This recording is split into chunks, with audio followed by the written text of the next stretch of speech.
Israel y tuve que viajar en barco desde Génova, me parece. Perdóname, ¿se escucha bien lo que dice Gustavo? Sí.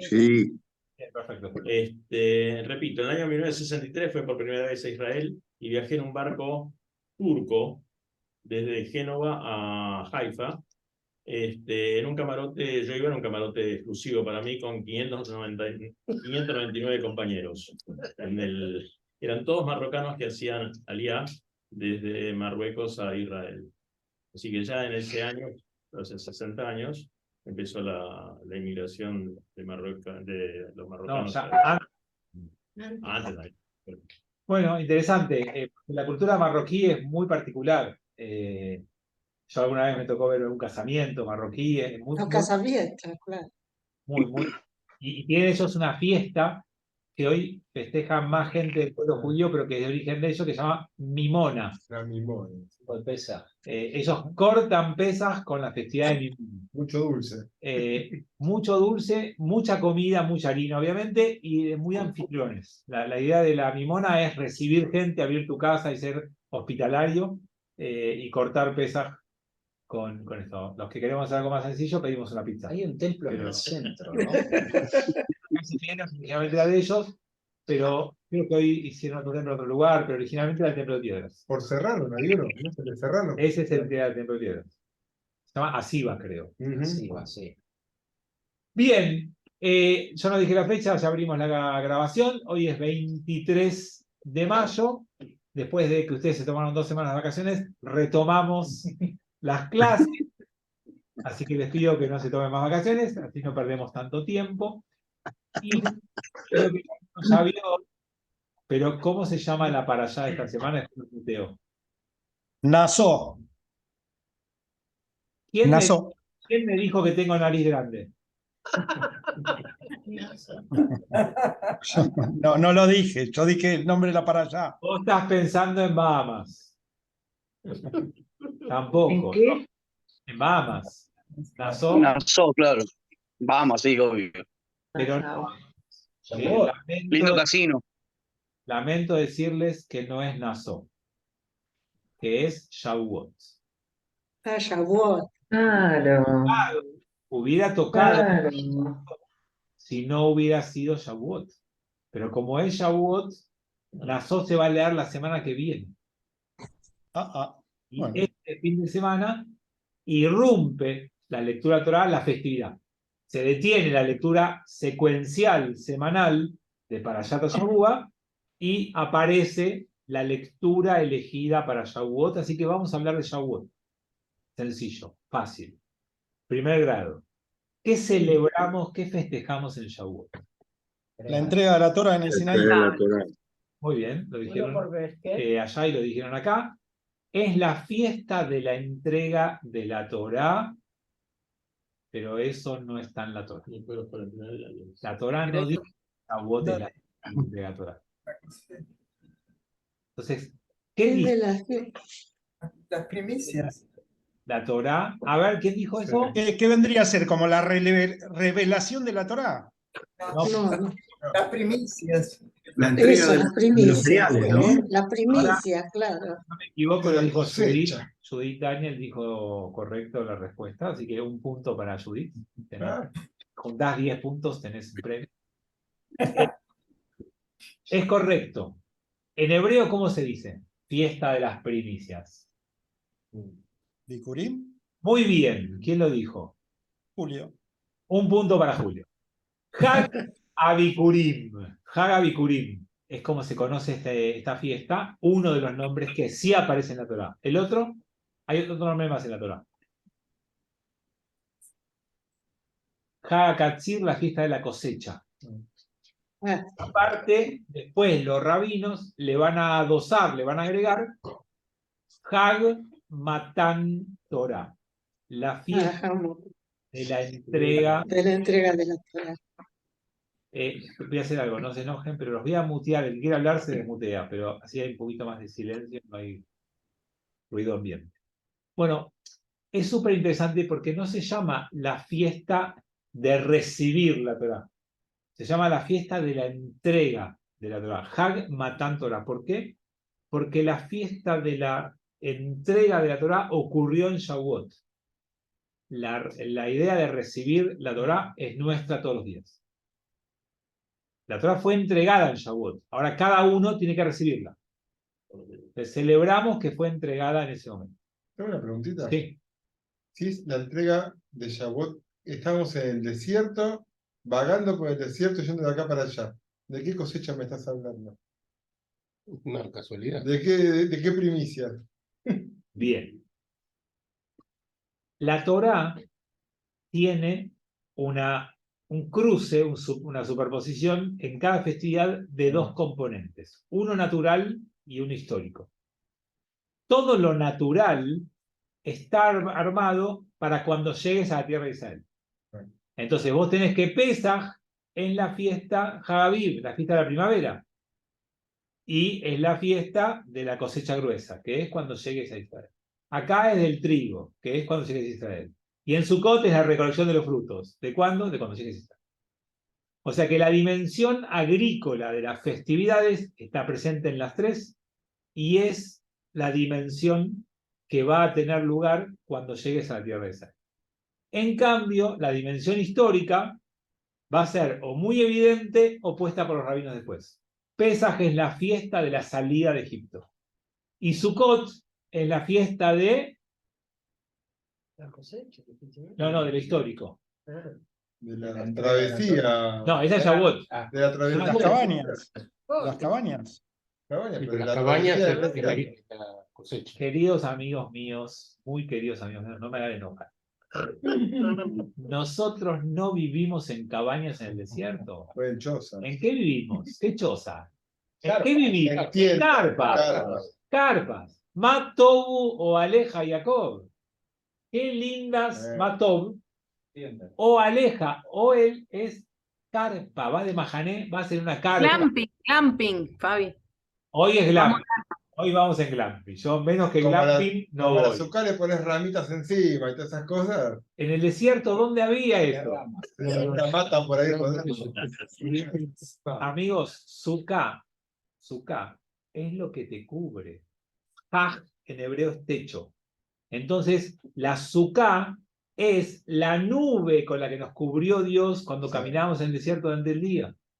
Nos protegía con una nube. Entonces, Sukkot, que se asocia a la Sukkah, porque es la construcción que hacemos para recoger los frutos y guardar los frutos, por eso la decoramos con frutos, en realidad está cruzada por la fiesta histórica, que es que Dios nos hizo un techo, nos condujo en el desierto con una protección en el techo. Esa es la Sukkah del techo, del desierto. Y no llovía. Entonces, Pesaj está clarísimo, es la fiesta de la salida de Egipto. Y Sukkot está clarísimo, es la fiesta que recordamos que Dios nos acompañó cubriéndonos en el desierto. Y en Shavuot no había una festividad clara. Entonces los rabinos dijeron, si salimos de Egipto y pasaron 3 meses, y no sé, menos de 3 meses, porque salimos en la mitad de un mes y esto en la mitad del tercer mes, pasaron 2 meses, o menos todavía, y nos entregó la Torá, hay una fiesta ahí. Entonces, la fiesta de Shavuot la van a asociar los rabinos a la salida de Egipto 50 días después de Pesaj. Pero hay un problema. Shavuot empieza la revelación. ¿Cuántos días estuvo Moshe arriba? 40 días. Y recién después baja. Entonces Shavuot es el día en el que Moshe sube. Y empieza la revelación de Dios, que va a durar 40 días. Y recién después va a bajar Moshe. Entonces no es la fiesta en la que Moshe baja con las tablas. No es la fiesta en la que Dios le da la Torá entera. Es el comienzo de la revelación. A nivel histórico. Pero los rabinos van a cambiar esto y van a decir que acá pasó otra cosa. Acá no es solamente que Dios empezó la revelación. Acá hay un encuentro. La revelación es un encuentro. Y el encuentro genera unión. Entonces, ¿qué es Shavuot? Es un casamiento. ¿Entre quién? Un casamiento entre quién y quién. Entre Dios y el pueblo. Entre Dios y el pueblo de Israel. Y cuando vos haces un casamiento, ¿qué tiene que haber sí o sí? Comida con Schuster, está bien. Jupá. Una jupá, ahora les voy a contar dónde viene la jupá. ¿Y el pacto dónde está? En la que tú vas. Muy bien. ¿Quién lo dijo? Esa, uno para mí. Punto para Cari. Muy bien. Menos mal que está distribuido, porque si alguien junta 10 puntos, no sé qué le doy. Entonces, tiene que haber una ketubá. ¿Cuál es la ketubá en el casamiento entre Dios y el pueblo en Shavuot? La Torá. La Torá. Gustavo tiene un punto también. Tenemos la Torá como ketubá.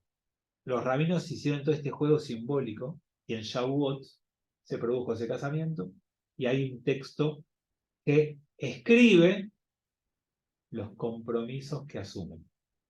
Y los compromisos se llaman mitzvot.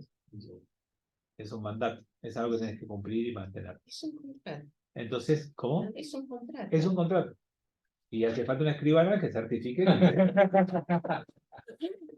Entonces, ahí tenemos Yo puedo alquilar una.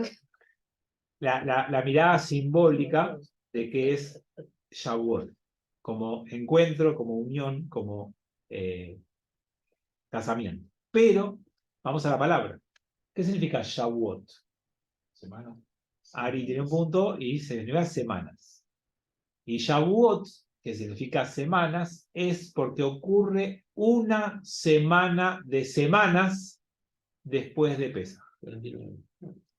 Una semana son 7, 7 semanas es 49, el día 50 es Shavuot. ¿Está bien? ¿Qué otra palabra en hebreo está metida dentro de Shavuot? Con las mismas letras. Cambian los puntitos y los nekudot, los puntitos, las vocales, no valen en hebreo. Porque cambiando solamente las vocales, manteniendo todas las consonantes, además de Shavuot, podemos formar otra palabra en hebreo muy importante. ¿Quién se lleva 2 puntos? El Shema. El Shema. No, no es Shema, no es Shabbat. Bueno, la palabra, se perdió en 2 puntos, pero lo llevo yo, es Shvuot. Shvuá es promesa. Tengo 4 puntos yo. Shvuá es promesa, es la fiesta de las promesas. Y cuando vos te casás con alguien, cuando vos formás una familia con alguien, cuando vos haces un pacto con alguien, Te llevas un shock. no, te llevas un shvuá. Decí que con 60 años casado no va a pasar nada, pero lo que te haces son promesas. Una familia, un matrimonio, una pareja, es una promesa.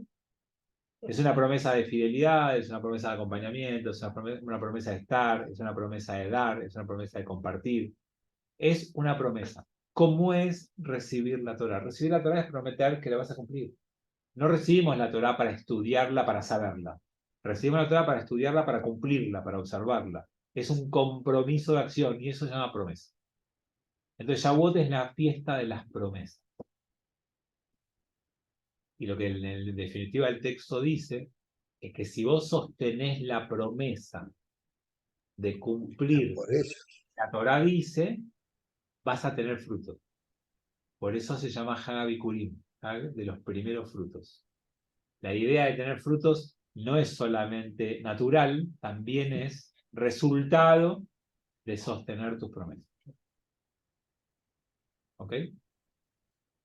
Bueno, ¿qué comemos en Shavuot? Lácteos. Lácteos. Ario dijo primero, se tiene 2. Lácteo. Queso. Cosas con queso. Muy bien. Karen, Queso. está bien. ¿Por qué? ¿Por qué comemos queso, lácteos? ¿Cómo se llaman las empanaditas de queso, las triangulares? Tienen diferentes nombres. No. ¿Las de Faradí? ¿Cómo se llaman? Sambusa. Sambusa es un nombre. ¿Y otro? Eureka. Eureka. Eureka. Depende de qué parte del pueblo seas, depende de dónde vengas. Tiene diferentes nombres. Pero la empanada de queso o queso con queso, con lácteo, con leche. ¿Por qué? ¿Alguno sabe? No. Bien. Googleenlo y mañana me cuento. 3 razones habituales que se dan. La primera es porque el pueblo judío nace como pueblo con la entrega de la Torá. Y los bebés toman leche. Es el nacimiento de nuestro pueblo, simbólicamente comemos lácteos.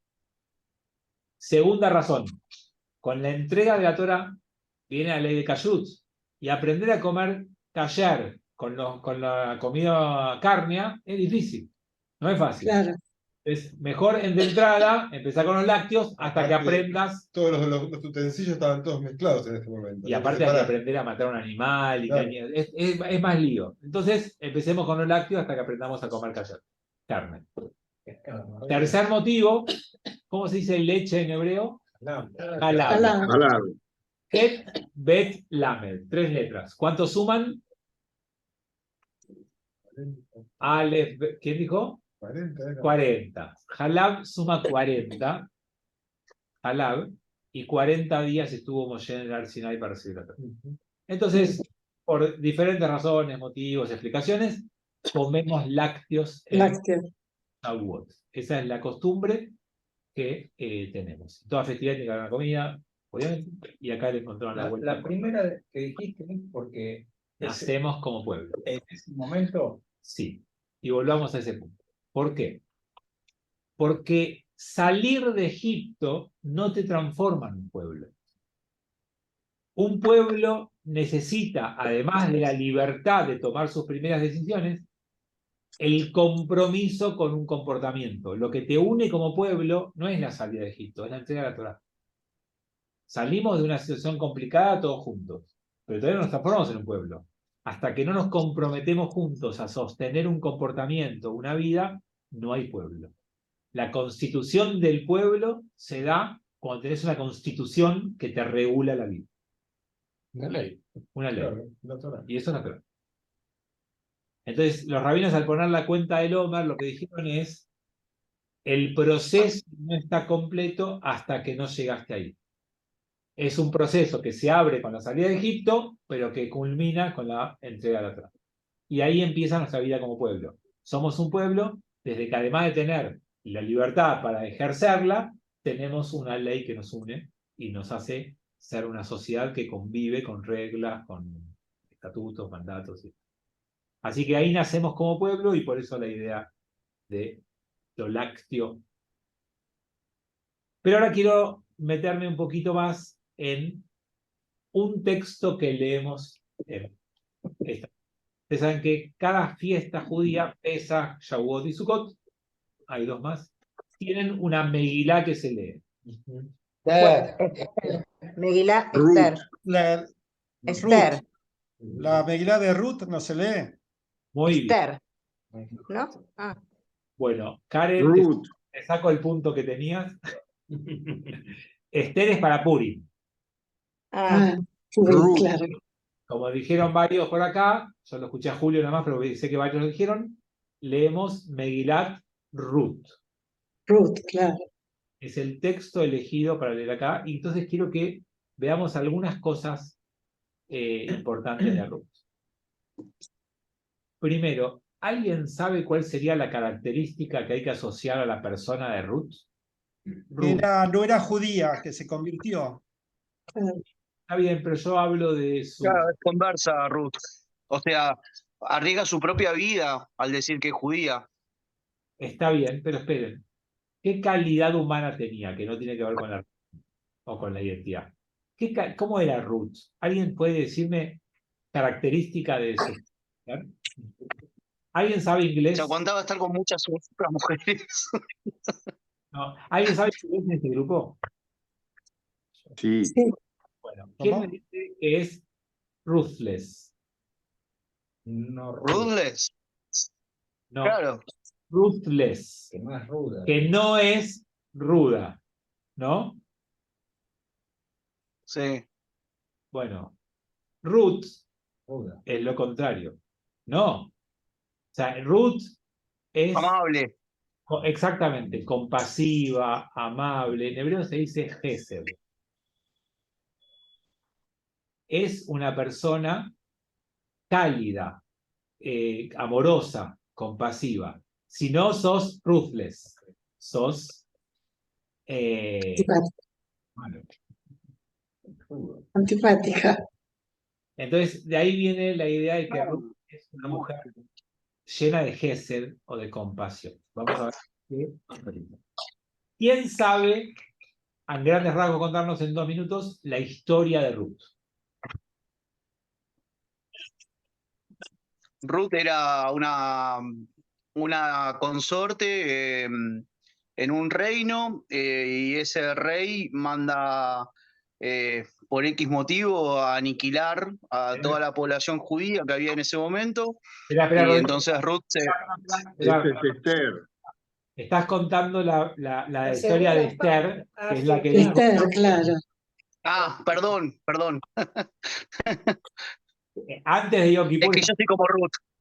Estás perdonado antes de Yom Kippur. No, les cuento rápidamente la historia.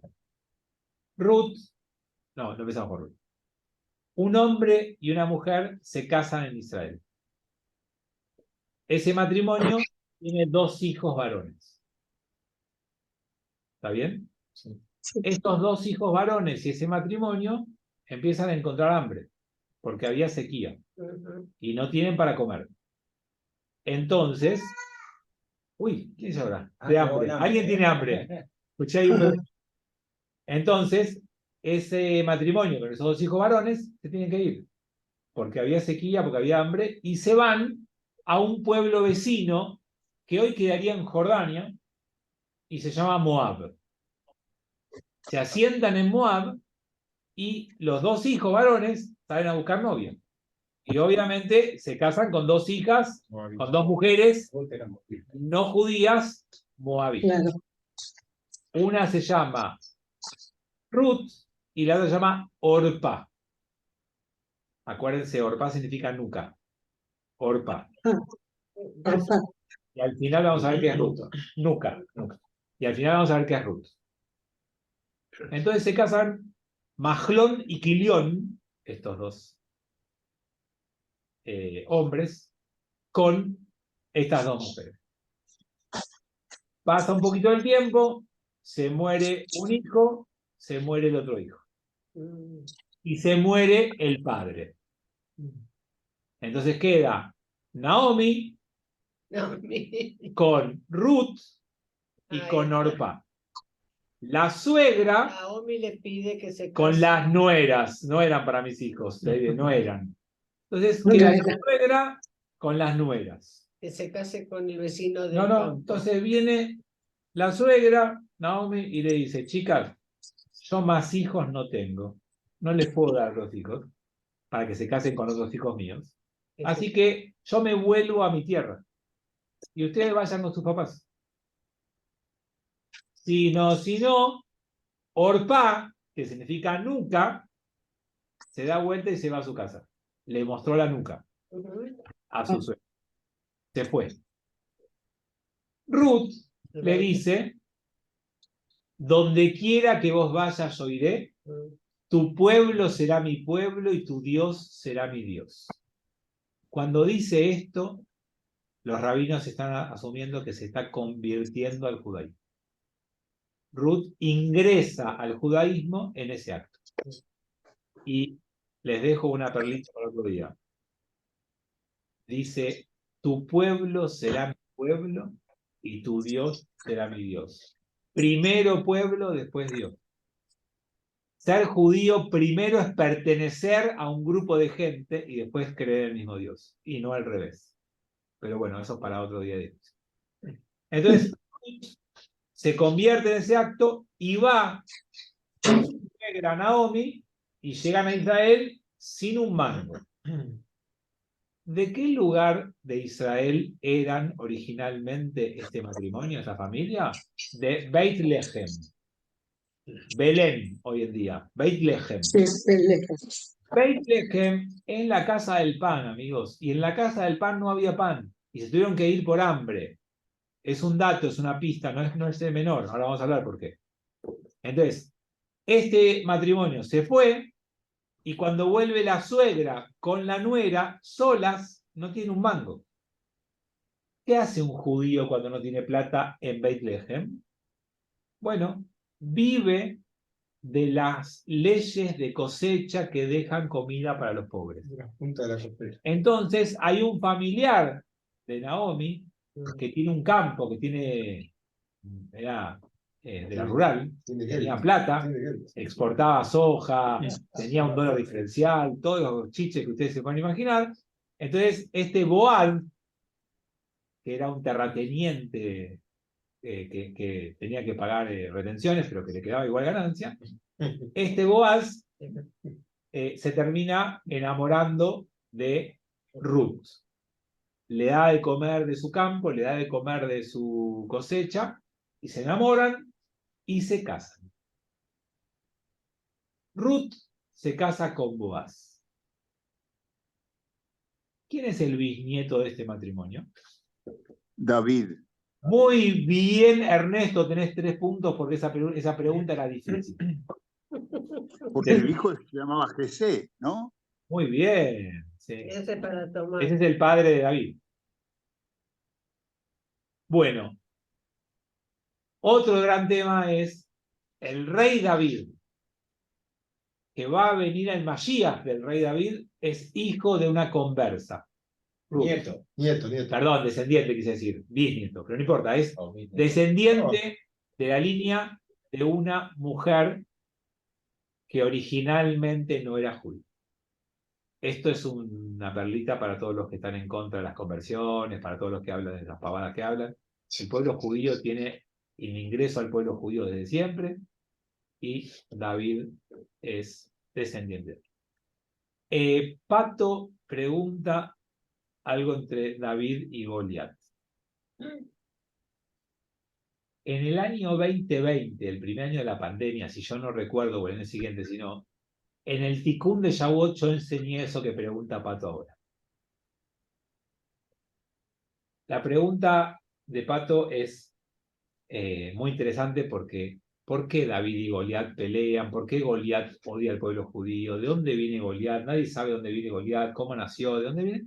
Entonces los rabinos hacen todo un juego interpretativo que no lo voy a hacer acá porque es muy largo y no me alcanza el tiempo, pero llegan a la conclusión que Goliat, así como David desciende de Ruth, Goliat desciende de Orpá, la que le dio la nuca, la que se fue, es filisteo, Goliat, no es judío, porque Orpá no se convirtió.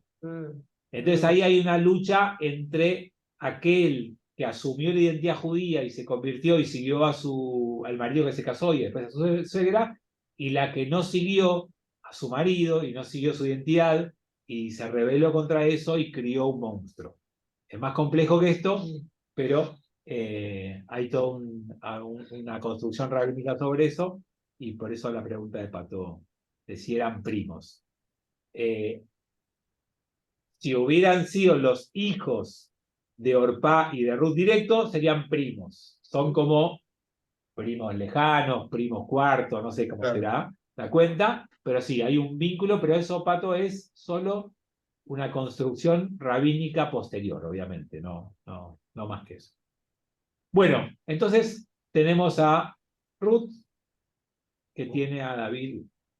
La pregunta es, ¿por qué leemos el texto de Shavuot? ¿Por qué leemos el texto de Ruth en Shavuot? ¿Qué tiene que ver? Por el campo, porque hay Boaz. Muy bien. La primera respuesta es porque la historia ocurre con la fiesta de la cosecha. Y entonces hay un vínculo bien claro en el tiempo del relato y las cosas importantes que pasan. Pero yo les quiero agregar algo un poco más profundo en esto y más interesante para mi punto de vista. Y es lo siguiente. ¿Cuál es la diferencia entre el hambre que sintieron Naomi y su marido y el hambre que sintieron Naomi y su nuera? La pregunta es, ¿por qué Naomi y su marido se tuvieron que ir y Naomi y su nuera se pudieron quedar? Las dos tuvieron hambre, ¿se acuerdan? Bueno, lo que pasa en el medio se llama Torá, amigos. Cuando hay hambre y no hay Torá, no hay quien te ayude. Cuando hay hambre y hay Torá, tenés quien te ayude. Y por eso Shavuot es la fiesta de la entrega de la Torá, y leemos un texto que empieza contando un tiempo, una época en la que no había Torá, y cuando no hay Torá, tenés hambre, nadie te ayuda, y después termina contando un tiempo donde sí hay Torá, y tenés hambre y tenés quien te ayude. Y esto me parece que es central para entender la mentalidad judía, la entrega de la Torá y la ideología y filosofía de nuestro pueblo. ¿Está bien? Ahora le noté algo simpático del nombre de Ruth, que dije, así como Orpá es Nuca, y los dos hijos, ya Majlón y Quilión, son enfermedades. Y por eso murieron pronto. Los nombres son siempre simbólicos. Entonces, ¿qué pasa con Ruth? ¿Cuántas leyes tiene la Torá para los no judíos?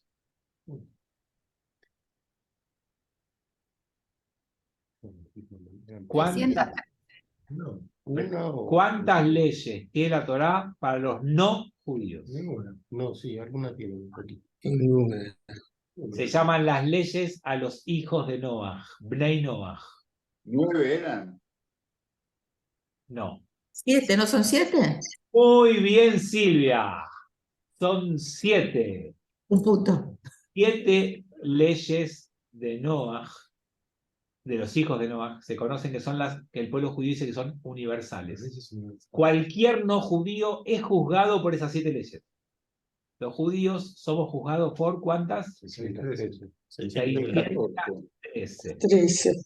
613. Pero sepan, amigos, que las 7 son parte. Alguien que no es judío y se convierte en judío, se ingresa al pueblo de Israel, me gusta más decir, no se convierte, ingresa al pueblo judío. ¿Cuántas leyes decide aceptar? 613. Menos 7, claro. 606. Ah, claro. ¿A que no saben cuánto suma Ruth?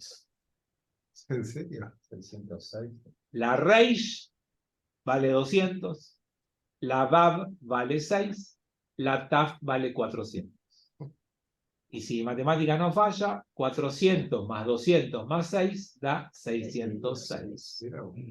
El nombre que recibe Ruth es el número de mitzvot que decide aceptar para convertirse, para ingresar, para ser parte del pueblo de Israel.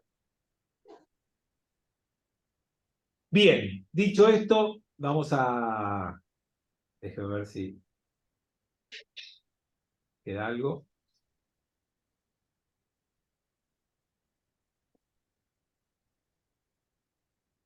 Bueno, hablemos de un tema muy importante y después cerramos con otra cosa. Yo les dije que hay Megilot, rollos que se leen en cada fiesta. Pesach, Shavuot y Sukkot. En Pesach, ¿qué rollo se lee? ¿Alguien sabe? Y el Esther, ¿no? No. Esperen un segundo que alguien me hace una pregunta. No son 613, estamos diciendo, son 613 las mitzvot, pero 7 son universales. O sea que alguien que ya tiene 7, para pasar a tener 613, suma 606.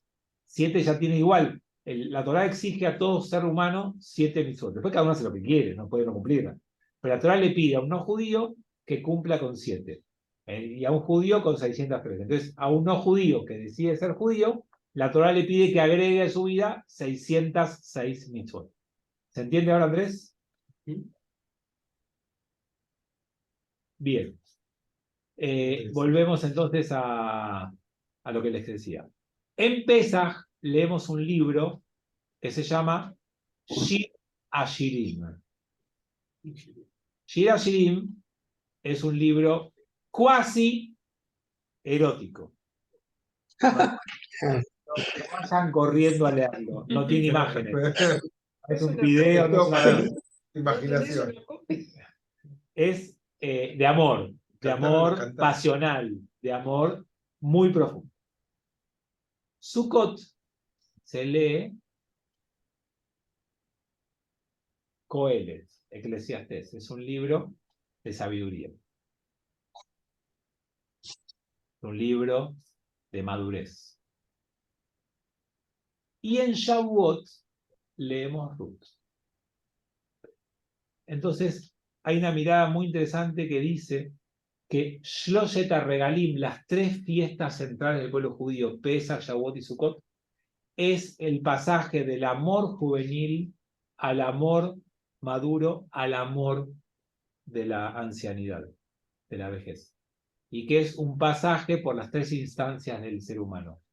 En Shir HaShirim tenemos juventud plena. En Shavuot, en Ruth, tenemos madurez. Y en Kohelet tenemos sabiduría de ancianidad. Entonces hay ahí una mirada muy interesante que muestra que el amor de la madurez es el amor que conseguís cuando dejás de estar pendiente solamente de vos y de tu placer y tu felicidad, como se ve en Shir HaShirim, y pensás que tu bienestar está en dar y compartir con los demás, en ocuparte de los que menos tienen, en entregar de lo tuyo para que otros también puedan comer. Y ese es un pasaje de madurez de una instancia a la siguiente. Puede ser que Shir HaShirim se dan también en Shabbat, Kabbalat Shabbat. ¿Se escuchó bien la pregunta porque lo dijo bajito? ¿Se escuchó bien? No. Más fuerte, ahí más fuerte. Si es verdad, o puede ser que en el Kabbalat Shabbat también se cante Shir HaShirim. Bien. Nosotros estuvimos en Casablanca para Shabbat la semana pasada. Este viernes pasado, no, el anterior, pasamos Shabbat en Casablanca. Y en Casablanca hay una sinagoga que tiene 300 personas más o menos cada Shabbat. Fuimos, estaba lleno, y es un servicio típico sefaradí. Típico. No cantan nada con música, no todo le pegan, todo derecho, va, le pegan. Y nosotros llegamos un poquito temprano porque sabíamos que estaba lleno, y nos encontramos con la costumbre, que ya conocíamos, pero que me sirve, que los sefaradíes especialmente, pero todos, antes del Kabbalat Shabbat, cantan todos Shir HaShirim. Todos los viernes, antes del Kabbalat Shabbat, después de Minjá, del día anterior, el Minjá es el servicio de la tarde, y antes del Kabbalat Shabbat, cantan todos Shir HaShirim, y lo escuchamos la semana pasada, la anterior, en Marruecos. ¿Por qué? Porque Shabbat es el día del amor, del encuentro, de la unión entre el pueblo judío y Dios, entre el pueblo judío y la Torá. Es una noche de unión. Entonces te preparás para esa unión, para ese amor de esa noche, de ese día, con Shir HaShirim. Como un relato que habla del amor, del encuentro, de la unión. Así que por eso se lee Shir HaShirim previo a la fiesta de Shabbat. Bien, ¿alguna pregunta de Shavuot? ¿Hay algo que quieran? Si no, tengo los 10 mandamientos y un cierre. Bueno, ok. Vamos a los 10 mandamientos. ¿Cuántos son los 10 mandamientos?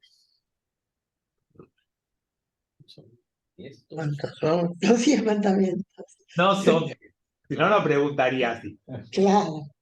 Los 10 mandamientos pueden ser entre 13 y 14, depende de cómo lo lean. ¿Por qué? Porque el primer 10 mandamientos es: yo soy tu Dios. Anoji Hashem Eloheja. ¿Y cuál es el mandamiento? Yo soy tu Dios. ¿Y cuál es el mandamiento? No dice cree en Dios, cumplir lo que Dios dice, obedecerle a Dios. No dice. Se está Dice presentando. Anoji Hashem. Bueno, los rabinos después dijeron que ese es el primer mandamiento. ¿Cuál es el segundo mandamiento? Acá, No matarás.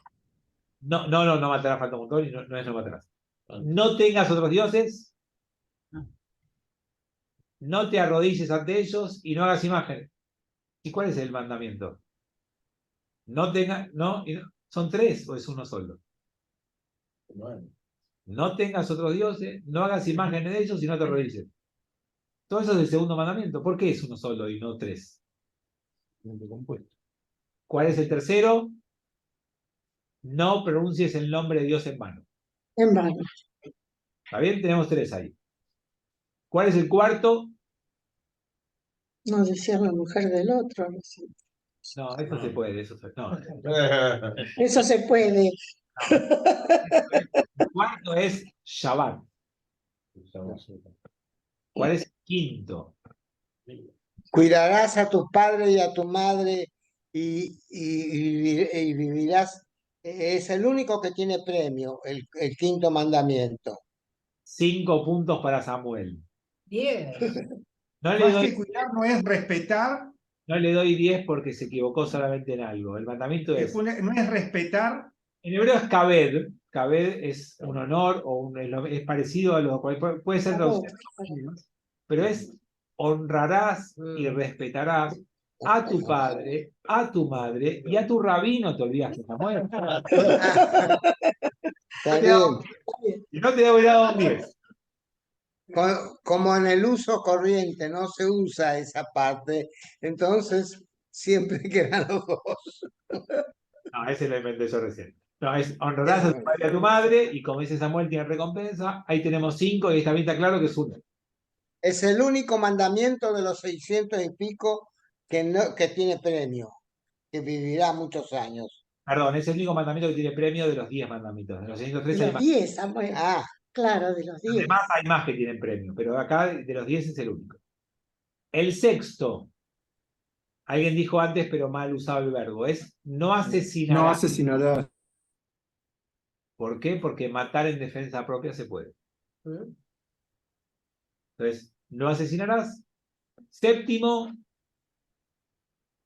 acuérdense siempre, para acordarse el séptimo, de los números. El 7 originalmente eran 2 rayas. La tercera se agregó después, ¿saben? ¿Vieron la del medio? Sí. El 7, yo lo estoy haciendo como para que lo vean, es así. Sí. Y alguien dijo, no, tachemos el séptimo mandamiento, porque no va. Y dice una raza al medio. Porque el séptimo es, no cometerás adulterio. No.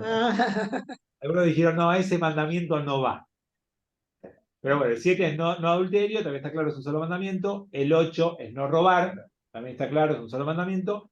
El 9, es alguien lo dijo antes, no codiciarás la mujer del prójimo, los bienes del prójimo. ¿Y ahí cuántos hay? 1, 2, 3, porque dice no codiciarás a la mujer, ni los bienes, ni los animales, ni la casa, dice, de tu prójimo. O sea, es 1, son 2, son 3. No queda del todo claro. Depende de qué bienes tenga el próximo. Perdón, me salté uno, ese es el 10. ¿Cuál es el 9? No prestará falso testimonio. No dará falso testimonio. Yo te iba a llamar la atención en privado. Me lo comí porque estaba ansioso por el último. Entonces, no son 10, o sí son 10, pero los rabinos llegaron a 10 porque hay otra cita en la Torah que dice que te di 10 mandamientos en el Sinaí. Entonces, por eso es que se llega a 10. Sí, Cari. Una cosa, entonces. Si son 10 mandamientos, ¿cuáles son los 7 universales? Hay algo que no me cierra. Son unos mandamientos que dedujeron los rabinos que les fueron entregados a los hijos de Noé cuando salieron del arca, y es no asesinar, no comer animales vivos, establecer tribunales de justicia. No son los 10 mandamientos, son otros 7. Okay. Alguno coincide y otro no. Exacto, tal cual. Gracias. Bueno, la gran pregunta es si estos son los 10, 12, 13, 14 mandamientos. ¿Qué le dio Dios a Moshe en Shavuot? ¿Qué le entregó? La Torá, ¿no? Y la Torá cuenta, por ejemplo, la Torá cuenta que Moshe se equivocó cuando Dios le dijo que le hable a la roca y le pegó, y por pegar a la roca se quedó afuera de la tierra de Israel. ¿Sí? En la Torá ya está escrito eso, y Moshe recibió la Torá entera, no se va a equivocar, no va a cometer ese error. Y Andrés dice lo que dice la tradición judía, le entregó toda la Torá escrita y toda la Torá oral. Bueno, amigos, hay interpretaciones de todos los gustos. La de mínima es que Moshe recibió los 10 mandamientos y el resto lo terminó de escribir en toda su vida, hasta el final de su vida. La de máxima es que recibió todo en revelación y después lo terminó por escribir en su vida, pero recibió todo. La Torá escrita y la Torá oral, que se pasó de generación en generación, que Moshe se la contó a Yoshua, que Yoshua se la contó a Adán, y que 1000 años después, 1400 años después, Rabbi Yehuda Nasi la empezó a poner por escrito. Y se puso la Mishnah y después el Talmud todo por escrito. Así que, de alguna manera, tenemos algo fue entregado, que ella dice, yo no sé qué pasó en el Sinaí, pero algo pasó. Porque nuestro pueblo está marcado por el Sinaí. Y somos quienes somos por lo que pasó en el Sinaí. Y lo que pasó en el Sinaí fue que asumimos un compromiso con la Torá, con un pueblo y con Dios. Y por eso yo les dije que es un casamiento. Y por eso les dije que la Torá es la que tú vas. Pero alguien me dijo, pero también en un casamiento tiene que haber una jupá. Entonces, quería contar que hay un relato rabínico que dice que Dios le dijo al pueblo judío, ¿querés la Torá? Y como no se decidía, dice el texto que agarra la montaña de Sinaí Dios y la pone en la cabeza de los judíos. Ah, mira. ¿Quieren la Torá? Si me dicen que sí, se las doy. Si me dicen que no, les suelto la montaña en la cabeza a ustedes. A que no saben. Y bueno, lo que los rabinos cuentan, que es interesante, es que esa Torá, esa montaña, la cabeza de los judíos fue la jupá. Claro. Hacemos una jupá en cada casamiento por ese acontecimiento. El origen de la jupá es ese relato. ¿Por qué? Porque en ese casamiento entre entre el pueblo y Dios, con la Torá como compromiso, ya tenemos 3300 años de historia. Entonces, cada vez que hay un casamiento, queremos que las parejas tengan por lo menos 3300 años de amor. Y la jupá debe hacerse al aire libre, no se puede hacer bajo techo. Siempre debe verse el cielo. No es que no se puede, pero es lo mejor. Y es por porque acá estuvo hecho al aire libre. Y una montaña fue lo único que protegía, y por eso hacemos una jupá que protege, recordamos eso, y queremos que el pacto tenga toda la vida como la del pueblo judío y su Dios y su Torá. Así que un casamiento, una entrega de la ley, un nacimiento de un pueblo, un acontecimiento central que nos marcó y nos definió. Y a todo eso yo le agrego que aprendimos que nos ganamos la vida, o algunos, ¿no? Se ganan la vida con lo que recibimos, pero le damos sentido a la vida con lo que damos. Cuando vos necesitas, querés trabajar, te ganas la vida y vas a recibir algo a cambio. Pero cuando le querés dar sentido a tu vida, vas a dar algo, no a recibir. Una observación, los 10 mandamientos judíos. Espera un segundo, Samuel, espera. Y ese es el gran cambio de la entrega de la Torá. Cuando estaban Naomi y su marido antes de la Torá en una tierra con hambre, no hay quien te dé nada. Y cuando terminó la entrega de la Torá y hay Torá, hay una persona sensible que te ayuda. Sí, Samuel. Quiero decir que los 10 mandamientos judíos nada tienen que ver ni en la numeración ni en la enunciación con los 10 mandamientos de la religión católica, del cristianismo, de la religión católica. Sí, yo no te diría que no tienen nada que ver, lo que diría es, están divididos distintos porque hay uno que lo dividen, lo fraccionan, lo ponen diferente. Los números son diferentes. Los números son distintos. El texto es el mismo, pero está cortado diferente y no coinciden los números. Les voy a contar una anécdota con eso y cerramos el encuentro de hoy. Hace muchos años, yo trabajaba en Lambert como rabino, y me acuerdo que me impactaba cada vez que iba a Unicenter previo a Navidad. Y yo veía que todo el shopping se vestía de Navidad, entonces las familias iban al shopping y ya entraban en clima y veían ahí al Papá Noel y veían todo lo decorado. Yo decía, qué bueno poder hacer esto porque te ayuda a crear clima en la comunidad. Entonces vine acá a Lambrot y dije, voy a hacer antes de cada fiesta, vamos a empapelar Lambrot con la temática de la fiesta. Para que cada vez que la gente, el mes previo, venís a Lambrot y te empapás de la festividad. Obviamente, no tengo el presupuesto de Unicenter y poníamos algunas cositas y algunas calcomanías, algunos flyers. Y un año le digo al departamento de diseño, viene Shavuot, preparen cosas de Shavuot, y me dijeron, ¿qué puede ser? Y le dije, bueno, alimentos lácteos, la cosecha, que yo. Y digo, pueden poner los 10 mandamientos. Entro al Lambrot y me quería morir porque bajaron de internet los 10 mandamientos y bajaron la versión cristiana. Entonces los números eran otros. Bueno, obviamente... hay mucha confusión con eso. Mucha gente se confunde. Ese día tuve que cambiar de diseñadora gráfica. No, mentira. No la echamos, pero... fue un aprendizaje para la mayoría de gente porque nadie en Lambrot sabía que hay 10 mandamientos judíos y que los católicos o cristianos tienen otra enunciación, otra numeración y están puestos distintos. Bueno, nos preparamos para Shavuot. Shavuot empieza el jueves a la noche y empieza con un tikkun, porque según la tradición judía, nos quedamos dormidos la noche de Shavuot y hay que reparar y corregir. Tikkun es reparación. Entonces nos quedamos estudiando para reparar lo que nos quedamos dormidos. Entonces, por eso la costumbre es estudiar. Jueves a noche tenemos una hermosa actividad. Ya hay más de 100 anotados. No lo puedo creer. Sabía que había que anotarse. Sí, porque hay cena. Así que hay que anotarse. No tiene costo, pero hay que anotarse.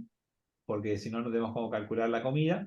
Y hacemos primero un encuentro, debate sobre diamantes turbios, la ley y la serie y demás, la Torah.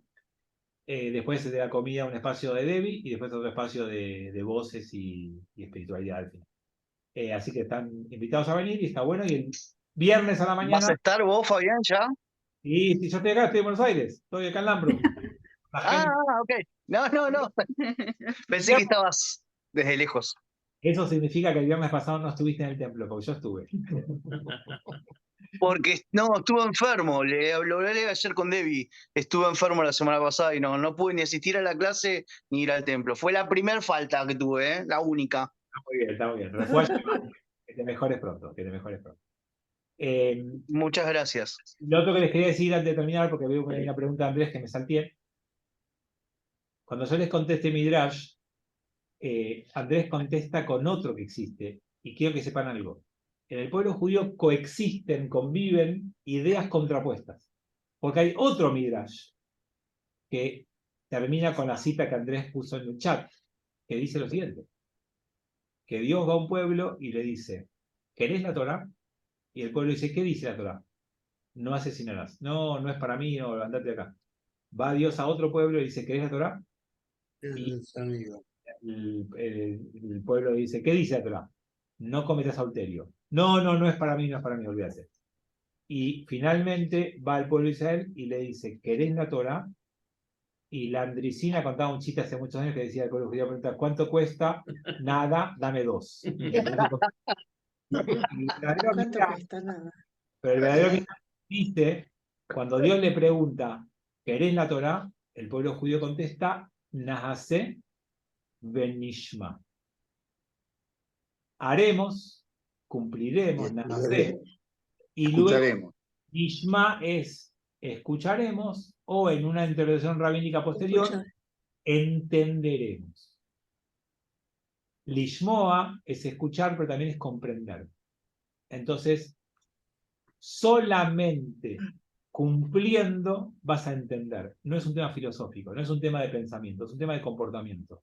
Vos tenés que comprometerte a cumplir y cumpliendo vas a entender. Nadie te puede explicar un Shabbat, tenés que vivirlo. Nadie te puede explicar una experiencia, tenés que vivirla. Nadie te puede explicar lo que es Yom Kippur, tenés que estar ahí. Entonces, la idea judía es cumplir. Sí, quedó. Bueno, amigos, Hag Sameach, Espera, El viernes a la mañana. Hazamear. me pregunta Ari, Hazamear. el viernes a la mañana hay servicio de Shavuot a las 10 de la mañana y la lectura de atrás son los 13 o 14 mandamientos que vamos a leer en versión judía. Así que no se la pierdan. Chao. Gracias. Muy buenas tardes. Gracias. Gracias. Gracias. Gracias. Gracias. Gracias.